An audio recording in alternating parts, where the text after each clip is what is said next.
All right, we're live. Welcome, Don Thornton. How are you? I'm doing great. Good, man.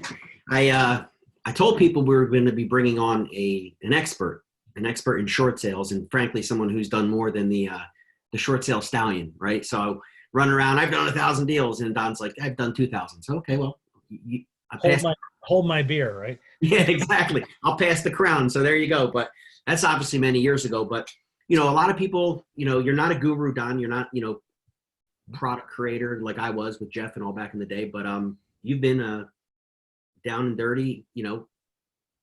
How can I put it? I mean, you've been a real estate investor, which is what we always talked about being, um, flying under the radar, so to speak. But for the people who don't know who you are, we've known each other for many years now. But why don't you tell, what's your background in real estate and how did you get started?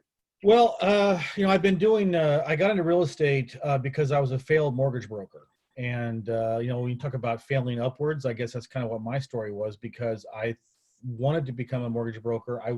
I spent 15 years overseas in Russia for the most part, and I had my own business. I used to represent a U.S. company over there as well, and I was so sick and tired of not being able to do what I wanted to do because I had people with no vision, uh, stopping me. I mean, I was even at the point where I had a multi-million-dollar consortium built with six companies in six different countries to rehabilitate 18 kilometers worth of water pipes in St. Petersburg. And my company said, "Oh, we don't want to do it. What if it doesn't work? We don't trust our equipment." So we're so I went from on the verge of making a couple $1 million to not having a job. And Okay. so I just decided that, you know what, I will never work for anybody again. And I went back to, I went to America, and I settled in Orlando because my sister was there. And honestly, I tried mortgages, but I learned that, the ones that were successful, the ones that already were networked really well. And as an outsider I didn't know anybody in Orlando. All my contacts were in Russia. I starved and starved and starved. But luckily, one of my partner in the mortgages, he said, "Well, have you ever thought about doing short sales?" And I said, "What's a short sale?" And he says, "Well, that's where you can negotiate debt with the mortgage company. You can create equity, just by negotiating." I thought to myself, "Boom, that's an amazing thing." What So year was that, Don? What year was that? in 2003. Three. Okay.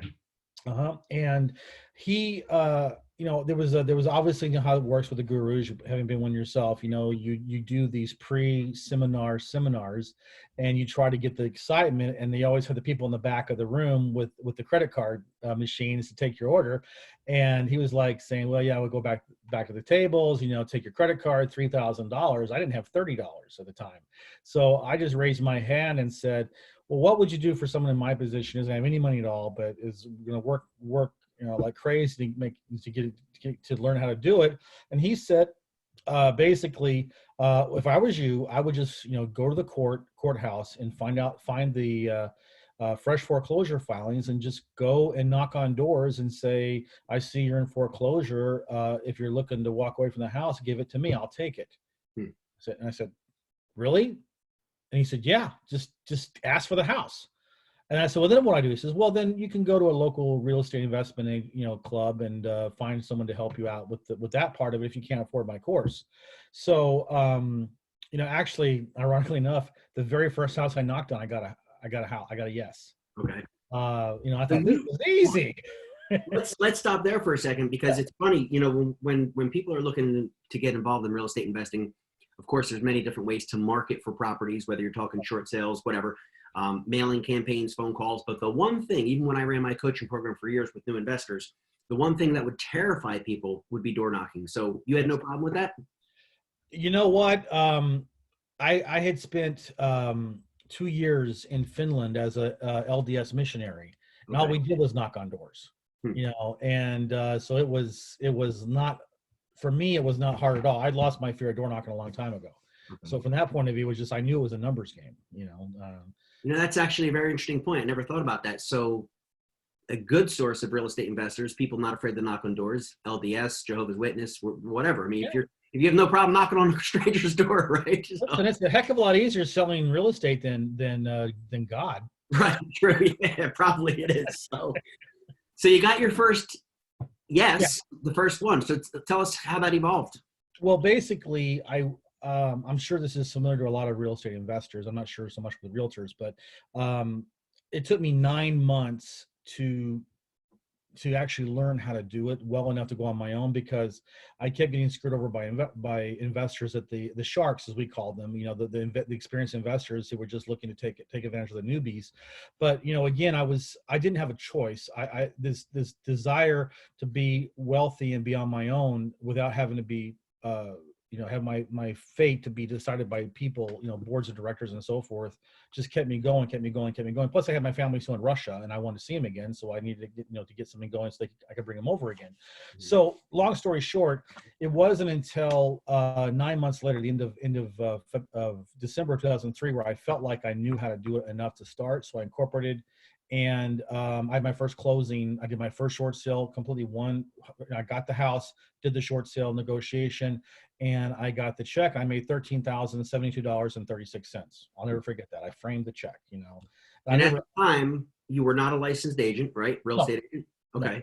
no. Okay. There's a buddy of mine. It was a ten. I used to be a big tennis player before I got old and had too much gout. But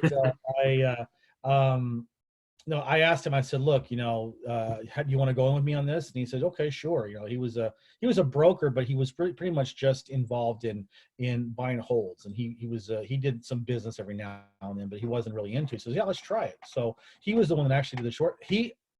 I negotiated it, but it was under his license. Now you can't do that now, but back then you could.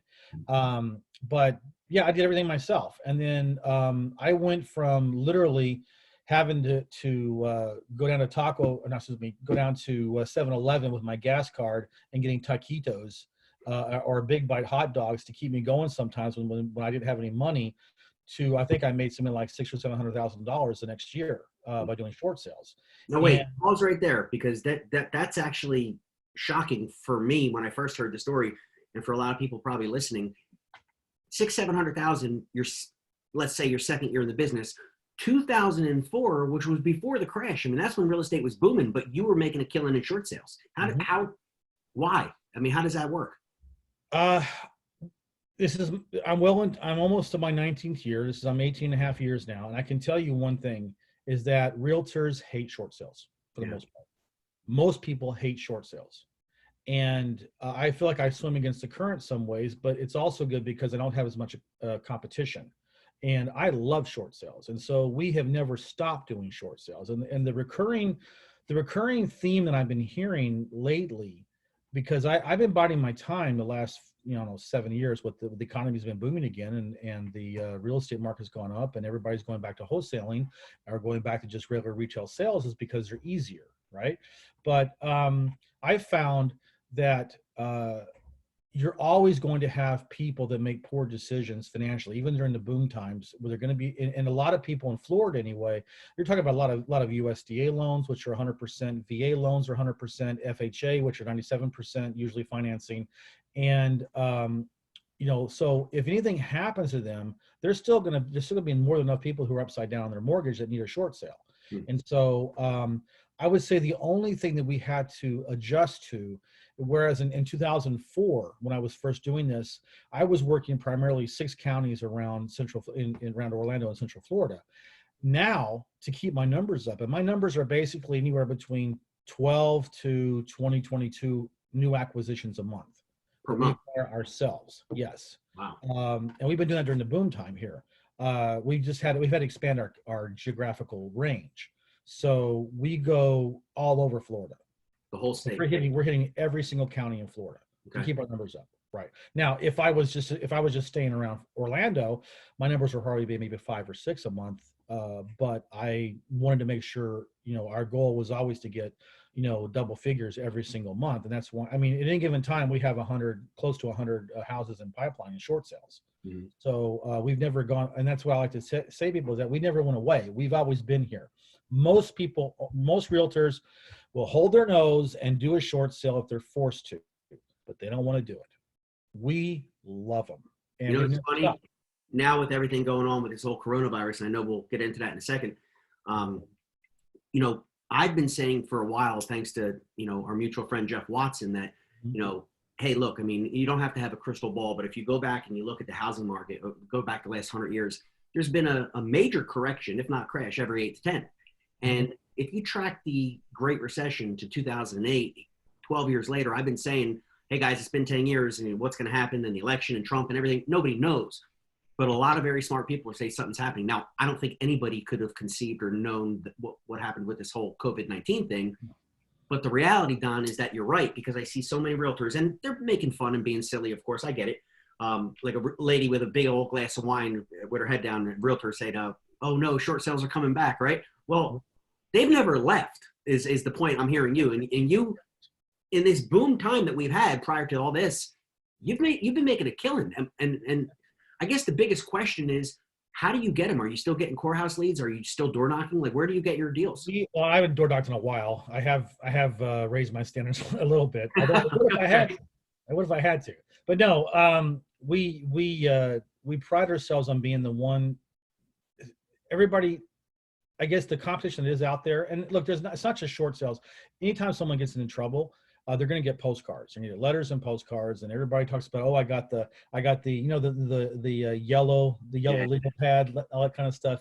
People throw those away. Okay, we call them, we cold call, and I can't tell you how many times people have told us, well, you're the only ones that ever called us. Everybody else just sending us stuff. We just throw in the mail. We throw it in the trash.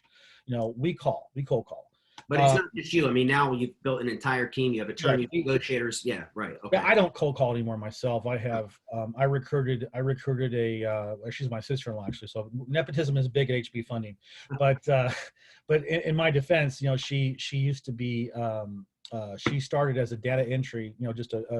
Just an entry-level person at Staples, and within a year and a half, she was in upper management because she was so good on the phone, and then they basically had her as. She was over, I think it's like 90 people doing in outbound business to business sales. And then she got headhunted by a furniture company for the same situation. And then when they let her go, I said, I want you, come here. I'm going to teach you how to do it. And the woman's a machine. So that's allowed me to step back and not have to do that stuff and do more of the strategic thing about getting ready for this. And actually I've been planning for this for 2 years. I knew we were on our way to a recession. I didn't think we're going to be hitting the depression level unemployment, in the spring of 2020, but we're there. Mm-hmm. So that accelerated my plans. But I always knew that the biggest mistake I was making, for us in Florida, the crisis hit in 2006. It wasn't 2008 like everybody else. For us, it was 2006. I mean, they went off a cliff. The housing prices went down off a cliff in 2006. So we had from 2006 until I would say at least 13, we were still doing a ton of short sales. In our local area, we hadn't expanded. So we were still getting 20, 24 short sales a month just from like 4 or 5 counties. But my biggest mistake that I regret to this day is that I only was interested in my acquisitions. I wasn't looking to joint venture or negotiate for other companies. I didn't think about that. I guess the vision wasn't there yet. Maybe perhaps I felt like I didn't have the infrastructure. My company wasn't ready for that. And I always told myself the next time it comes around, I will be ready. And I mean, not to brag, I'm just being, transparent here. I was making close to $1 million a year, just doing our own short sales. And, and that's, I was always curious about what was going out in the short sale world. And so when I heard about your course, I signed up for it and everything, and that's how we got to know each other. It was an interesting concept. We kind of used it a little bit, but we made our own, changes to it that we felt were good for us. But wait, let's dissect that just for 1 second. So Don bought my course that I put out with Jeff, used it, modified it, has his own systems, paperwork, et cetera, to the point where he won't even tell me the secret sauce. No, I don't do that. And I'm okay. That's okay. I'm good with that. You're good.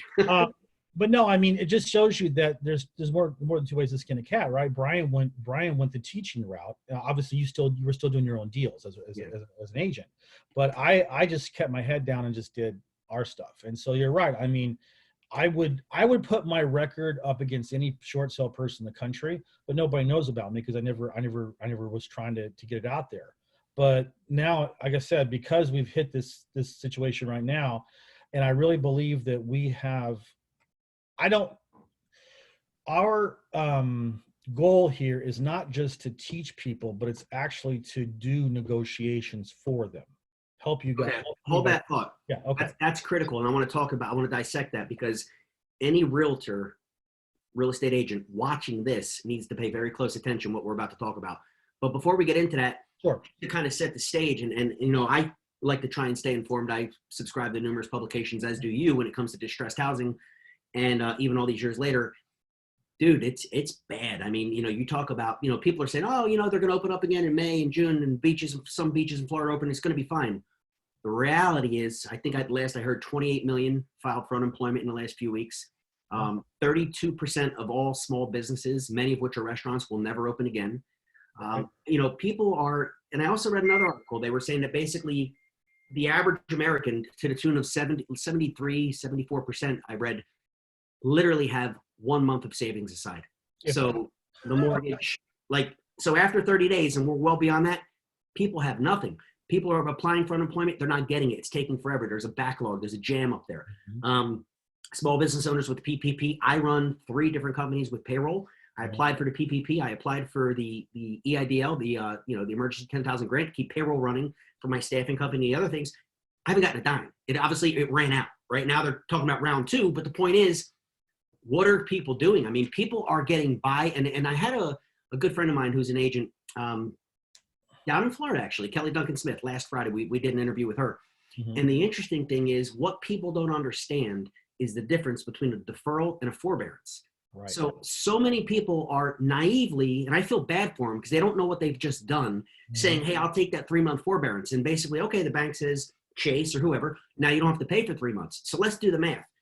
The $2,000 mortgage payment, they don't pay for, let's say, April, May, and June. What they fail to realize is that come July, 4 months or $8,000 is due. What do you think the chances are they're going to have it? Right. So I'm predicting, and I know you and I have spoken offline, July, August, even September, things are going to get ugly, man. Things are going to get ugly quick. There is unfortunately, a naive belief that the banks aren't going to come after them. And they're going to come after them. Okay. They will. And, you know, there was a announcement that Fannie Mae and Freddie and FHA were, you know, any government loans were not going to do foreclosures for a year. I'm very skeptical, number one, of that. I just don't see it. I think that the banks have too much influence, you know, in politics in general, whichever party we're talking about. And I think that they're not going to sit there and let people not pay their mortgages for 12 months and do these, you know, I just don't see it happening. And besides that, there's a huge swath of the market, which are commercial banks who aren't affiliated with the government whatsoever. I guarantee you they're going to foreclose. Okay. Now, Freddie owns 57%. I can't remember the latest figure, but it was certainly not 100%. So what about everybody else? No, I will give you an example. Okay. My numbers have always been 20% in acquisitions on short sales ever since. And in 2011, Fannie and Freddie decided they were not going to take condition of the property into account anymore on short sales. So for all intents and purposes, for about 6 years, I would not do a Fannie or a Freddie short sale, because what's the point? This could be a crack house, and they're going to take the same comps as a nice house with a picket fence around it, and that's the same price point. Well, no, that's not going to happen. So we never even tried with those. Only recently, in the last couple of years, has Fannie and Freddie come back and modified that. Now they are, and actually, Fannie's one of my favorite housing sources now, as far as discounts, getting good discounts. They've gone completely 180. But my point getting them done in record time too. What you said, like what was the timing you were telling? Well, it's different now because a lot of the banks are on half staff and they're working from home, and so it's slowed down a little bit. But I would say for about 6 to 7 months until they started hitting, we were getting them done 2 or 3 months. Short sales. But my point was, getting back to Fannie and Freddie, was that I went without a Fannie and Freddie loan in my pipeline for 7 years, and I was still getting 15, 20 houses a month. So they're just supposed to show you, even if you take the government out of the way, the government-backed loans, huge amount of short sales. They're going to be there. Bank of America, Chase, all these lenders that these are owned by hedge funds, pension funds, other banks, whoever, they're going to foreclose. And, you know, this short-term moratorium, that was done in Florida. I'm not sure how it is in other states, but we know we don't get any foreclosures until mid-May. But let me tell you, they were already coming before this hit. We were getting, I would tell you, we were getting about 5 pages worth of foreclosures until the last 6 months. They've been ramping up. Now we were getting 8 to 9 pages, and of course it's all done now until the moratorium is lifted. But I think there's going to be a huge increase in foreclosures. Well, let me ask you that, because that's very interesting. And I know you and I have been obviously in touch for a while, and it was probably a couple months ago. I'm thinking probably February, March, whatever. You were saying that you're seeing a serious uptick, in activity with foreclosures, short sales, which is strange because everybody was touting before this virus that it's the greatest economy in the world and the record low unemployment, which is true. What do you think the reason is that short sales started picking up in your area? Well, in Florida, you have to remember this is a tourism-based economy. There's not our earnings, average earnings, they're very razor thin for a lot of people. It's like being in a rowboat or in an ocean. As long as it's placid, you can survive. It starts getting a little rocky, the water starts coming in, and you can't bail out fast enough. And that's what happens a lot with people here. A lot of our homeowners buy VA, FHA, USDA, so there's no equity. And so if there's a divorce, if someone dies, they get sick, they lose their job for whatever reason, they don't have any savings. They can't do it. It goes into foreclosure. So there was and like I tell you, I already knew a recession was coming. I was already seeing it from the foreclosures rising. There weren't, the top half has done really well in this recovery. The middle class or lower middle class has not done well in the recovery. And, the wages have always been low, and that's the problem. And, there's just, one spouse loses a job, they're going to lose their house. That's just the way it is. It's just, unfortunately, they don't have any other means to keep their mortgage going. One other thing, yeah, and that's exactly, you're right. And that's what I always used to say. Well, until people stop getting divorced and getting cancer, things of that nature, you're always going to have, upside down negative equity situations. What's interesting is that on the one hand, you have the government talking about moratoriums on foreclosures, et cetera, all these other things. Now, this is another article I just read, and I was actually speaking to somebody about this. The FHA has just, the standards of actually getting a loan for a new purchase is now harder. So let me get this straight. People are losing their jobs. They don't have jobs. People who were already pre-approved are now, contracts are being canceled because they said, no, your FICO's not high enough. We just bumped it up. Yeah. And they're making it harder. Like, of all times, why would you make it harder to get a mortgage? So there's, I know realtors in general, it's funny. It's like anything, right, Don? I mean, you talk to some realtors, oh, I'm doing great. Other realtors, the majority seem to be, it's really starting to pay a heavy toll on their business. I mean, spring market, what's spring market? You know what I mean? Right. Smart ones are I'm seeing this right now. Smart ones are preparing. Dumb ones are still thinking it's going to be fine. Now, you didn't get involved in real estate, if I remember correctly, until 2007, right? Around that time. Yep, 2007. Okay. So I was in it before you. I saw the denial in September of 2005. I got completely liquid. I did not have any property that I owned. I got out of it, and I told everybody I knew, get liquid right now. Get liquid. It's going to crash. And some people, oh, no, it's fine. It's fine. We're going to be okay or whatever. I want this rental property. And I kept saying, it's coming, it's coming, it's coming, it's coming. And I hate to be, Nostradamus, as they, like to say, but I mean, I was right. But the level of denial that I saw then in 2005, and even in the first 6 months of 2006, is almost as bad as it is now. Do you know, I just saw a month ago, 3 weeks ago, for the very first time, that movie, The Big Short. I'm sure you've seen that. Great movie, right? Yeah. Because I love a stripper in Miami having like 7 houses. Yeah. I mean, we lived through it. I tell people, I was watching with my son Vincenzo, and I said, I came up during this like that. I got my license in 2007. I started doing short sales. This whole short sale stallion thing, the course, the guru stuff. Right. I lived through this, and he's like, that's so cool. I'm like, it really wasn't that cool, you know what I mean? But we flourished. And I think the key is like anything, Don, with great and huge, when there's a crisis, it also represents an incredible opportunity. Most people won't see that. Most people will completely deny that. But Right. what we're about to face and what's about to happen, people are going to lose tremendously, but people are going to make millions, and obviously less are going to flourish, but in a way without hurting people. And that's why I love about short sales, because you're helping them out of a situation. Oh, yeah. Um, what advice would you give to agents watching this, real estate agents, with what's coming as far as short sales? You just start pivoting now. Start pivoting now. It may not hit your area yet, but you got to be prepared. And short sales are not something that you can just pick up on the fly and learn as you go. Because I can tell you right now, Brian, you were the short sale stallion back then. We never stopped. And the way I was doing short sales, we were all doing short sales back in the day. You can't do them anymore. Right. It's much more complicated than it was before. And it wasn't easy back then. Why do you think there were so many real estate owned properties out there? Because realtors failed to do short sales correctly, and they got stuck with values that they couldn't find a buyer for. And so they ended up going to the foreclosure process, being sold at auction, and they became a real estate owned property by the banks. And it's only going to be worse this time because it's so much harder to get a successful short, to get a discount. Okay.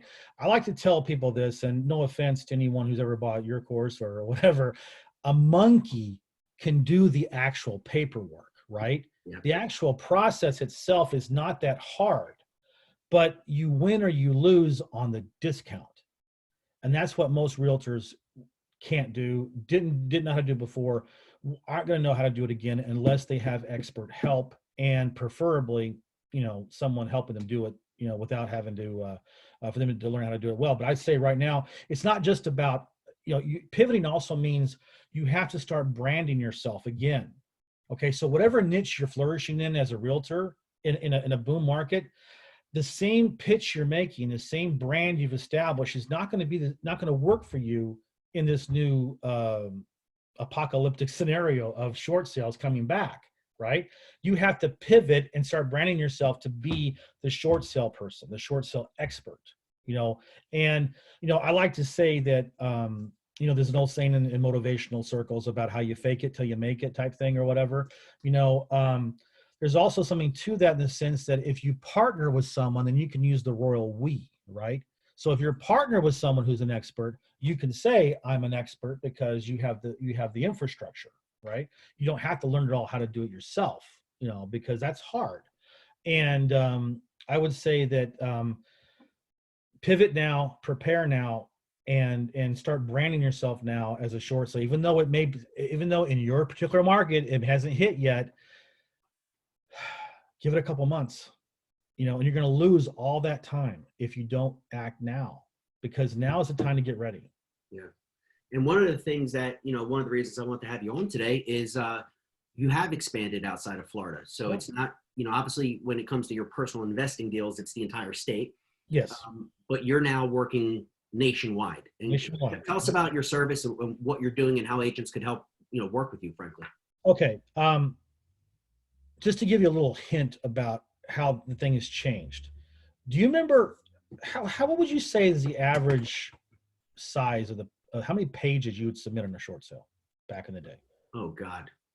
Affidavit of understanding. We used to have a notice of contract, the actual contract that could change depending on state, anywhere from 7 to 30 pages, right? Okay. All the financials, W-2s, tax docs. I'm not talking about that stuff. I'm just talking about I'm not the financials. I'm just saying, Right. just as far as what stuff would you give to the bank as far as to make your case that you think the price you're offering is good? So what we would submit would be a contract, an addendum. We would also send in the 3 lowest comps. We would send in a contractor's repair estimate. So let's say 6, right? Yeah. Okay. We're submitting 60 plus. Wow. In addition to the regular stuff, the financials. Okay. That's what it's taking to get discounts right now. All right. So, and let me tell you, Zillow has changed everything. Zillow has changed everything. You didn't have Zillow back then, right? Nope. So you have it now, and negotiators have Zillow too. All right. So I would say that, back in the Cold War, when Reagan was, negotiating arms deals with the Soviet Union, he said something very interesting. He said, trust but verify, right? Well, they verify everything now. So we don't do anything anymore without justifying why we've done it. Okay. So we're talking about, I mean, if you include all the financials and the contract and everything, I mean, we'll be submitting almost 100 pages worth of files. I mean, in one file. Wow. Okay. But we close 90% of our deals and we get them down to cash. And here's the second point I was going to make.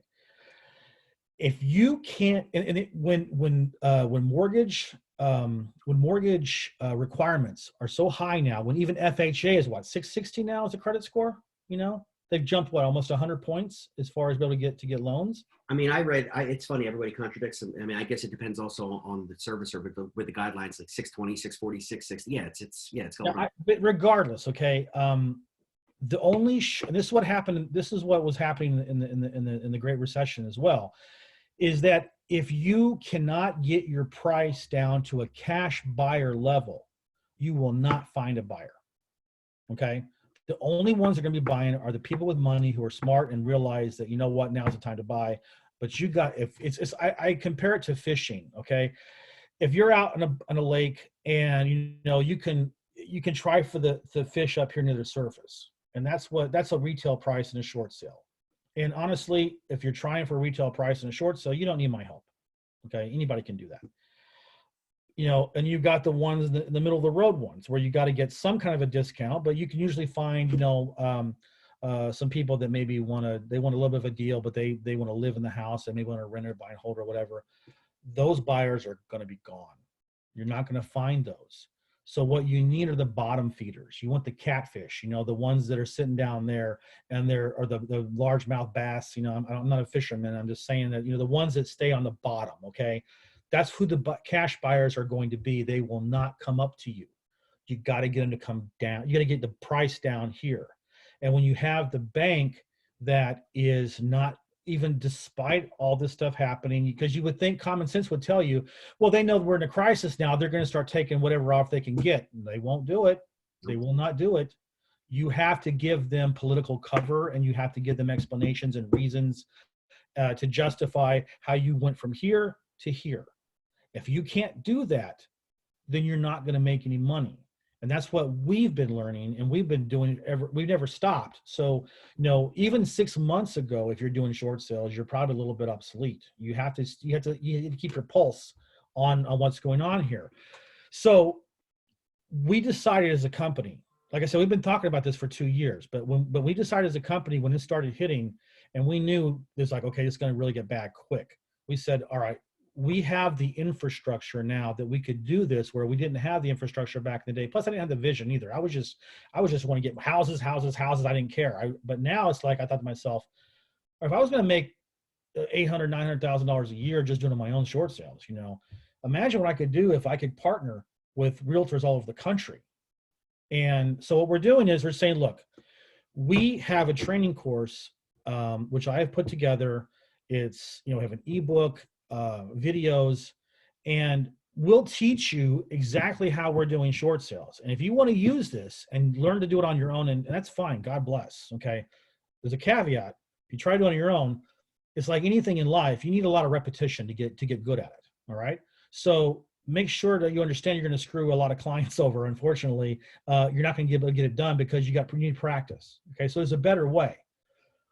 We will teach, you know, part of the course, the most important part of the course is helping listing agents understand that starting from the listing price all the way until you get a contract, this first 25% of the process will make or break you with the bank on your value. I was talking to a real estate agent recently in Sarasota, and I said, let me ask you a question. How are you going to how are you going to do your pricing strategy? And she goes, I'll just do what I did before, because she was doing short sales back in the day too. And she says, I'll just drop it every few days, a couple $1,000 until I get a feeding frenzy. That's when I'll take a contract. I said, if you do that, you're going to get it rejected. That doesn't work anymore. Well, it worked back then. Okay, it doesn't work now. I'm telling you. Okay, you can't do that anymore. You have to be more subtle. You have to be more. You know, it's more of a serpentine journey down here, and you have to justify every single thing. We teach you that, and once you get a contract, we take over and do it all. So you don't even have to chase them for documents. We'll do that The ourselves. negotiating. You do all the negotiating, your team. Negotiating. We do everything. Nationwide. Nationwide. Okay. Yes, nationwide. And then once you get under contract, we take over. We'll take it all the way through the closing, and you're done.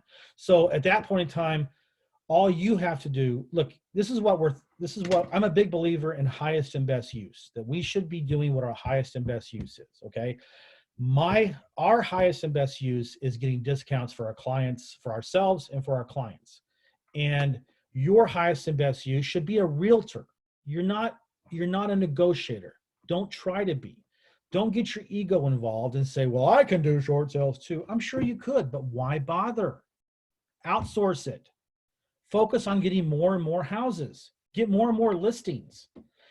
You are limited. If you decide you want to do this all on your own, you are limiting yourself to how many you can close a month.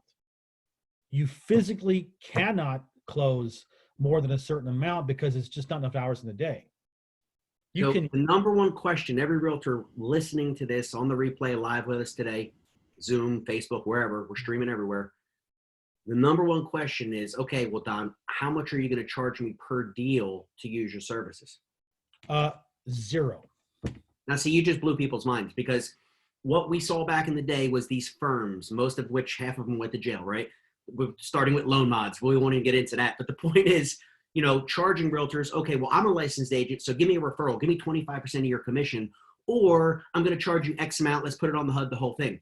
You're not doing any of that, right? You're making your money. Explain how you're making your money, just so they understand. Okay. One of the benefits of knowing how to get discounts is that we always know our buyers, the buyers that anybody brings in, but let's talk specifically about our buyers, the ones that are trying to buy our houses that we've acquired in our marketing. They are always very happy about the price, because we get the price down, so they feel like they're getting a deal. All right.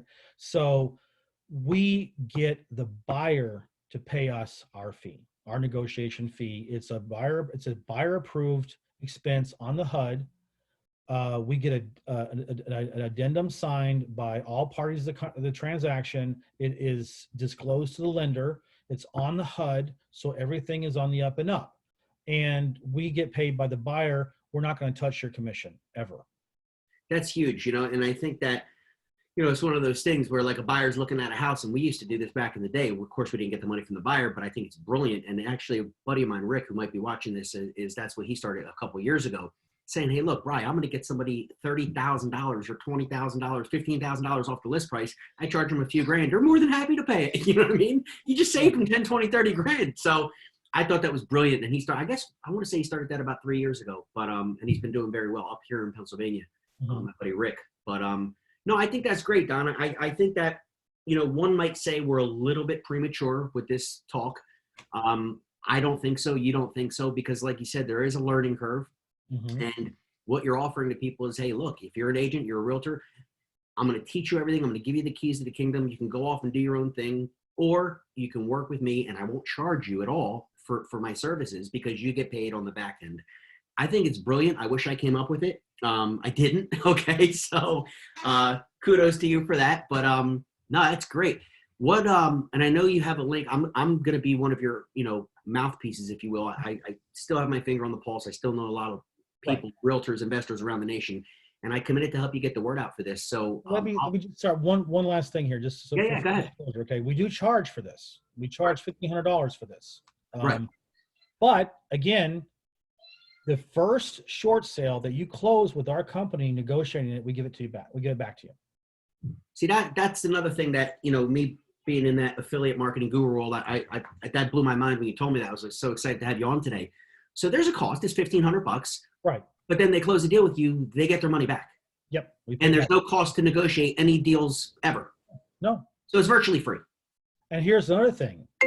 Sorry about that. If a broker signs up his brokerage, then all his realtors get the same service for the $1,500. Wow. Okay. That's incredible, man. Well, what I'll do, Don, is I have a link that you gave me. I'll put it below Facebook Live, my new page, The Virtual Entrepreneur. If you're watching this, if I sent you an email, I will certainly put the link, YouTube, et cetera, et cetera. What kind of wrapped up or I mean, I think we've gone over a lot today, and what you're offering is incredible. It's absolutely incredible. And whether, speaking to you, Mr. or Mrs. Agent, Mr. Realtor, there's the kick maniacs outside the door. You hear that? But what, final tips, like again, you talk about preparing, but what are some last parting comments you'd like? The one thing we didn't cover, and I want to tell you as far as value, I'm a big believer in giving more value than what I receive. Not only are you getting access to all of our negotiation experience and how we do this, but you got to also remember, I wear two hats here. Yes, I oversee our negotiations, but I'm also a down and dirty street investor. And if you come on board, you get access to all my strategies, every single thing of how I've gotten distressed sellers and gotten leads. I'll teach you. That's part of it. And that's huge on its own. I could make a lot of money on that, on just selling this and coaching people how to go out and find distressed sellers. That's all for free as well. And so, that's for investors. I mean, basically, there's an investor. Realtors too. Yeah. Yes. Yeah. Because I've had so many people over the years, oh, Bra, teach me short sales. I'm like, yeah, I don't do that anymore. Can I buy your course? Yeah, we don't sell that anymore. But people wanting to get in the game, even when times were good. But now that we're entering the shift, if you're an investor watching this, you learn these things. Imagine how many realtors they could work with and partner up with, which is a key strategy. Yes. And also the last thing is that, it's branding is really important. And we also will teach you how to brand yourself and how to go on YouTube and become the short sale expert in your area. Because I can tell you that I would say, I'll just give you a little freebie here. Our top 4 strategies for 18 years have been vacant houses, foreclosures, evictions, which is not usually come to mind very often, but it's there, and divorce. Okay, so we'll teach you how to become them. That's been our Mount Rushmore of strategies that they've never failed us, and they're for free. You just get them from the courthouse. But the one thing that we have really learned the last 2 or 3 years, and this is thanks to Brian Mira too, because I joined your real estate investing movement, or not movement, but center. Whatever you want to call it. Yeah. Is that I really learned how to network with the training you gave me and so forth. And so I would say our 5th, and maybe it's moving up in the ladder here, way to get deals is by referrals. And we're getting investors referring to us. We're getting realtors referring us deals. And we'll teach you how to do that too. So that way you can set up a referral stream coming to you that you're not having to spend money for, because a lot of realtors they're not going to want to spend the money. They're not going to want to get involved in it, but they'll just say, hey, you know what? You can take this and just give me a 25% commission referral and I'm happy. And you're going to have multiple sources of leads coming in. And then we teach you how to do that. We're negotiating for you. So that way you don't have to get down and dirty with that. Think about the volume of sales you're going to have, and you're going to be the hub. You are the expert, and all these people, all these sources are going to bring you leads. We're going to teach you how to do that. That's part of the 1,500 you get. That's awesome, man. And a great way to close this out. Guys, at the end of the day, I've referenced it many times in presentations and speaking on stages, etc. I love the famous Wayne Gretzky quote of skating to where the puck is going to be. Don't bury your head in the stand. Don't say, well, when things turn late summer, early fall, then I'll get involved. No. You need to be prepared now. As Don said, you want to start branding yourself now, educating yourself now with what Don's offering. I mean, this is a way to get ahead of the curve. This is a way to set yourself apart and make a fortune with what's about to happen. Not if, when. It's coming, more so every day. So I will definitely put the link below wherever you're watching this. It'll put you in direct contact with Don, talk to him, whatever. And I guess that's it. So Don, thank you for coming on today. Thank you. Thanks for having me. I really enjoyed it. And guys, hopefully this was beneficial to you in some way. Share it with a friend, share it with a realtor an investor that and let's all do the best we can to not only help people throughout this crisis as it continues to get worse, specifically with the housing market, but let's make some money for our families too. So why not? So as always, close out. God bless you. Be safe, and we'll talk to you soon. Thanks, Don. Thanks.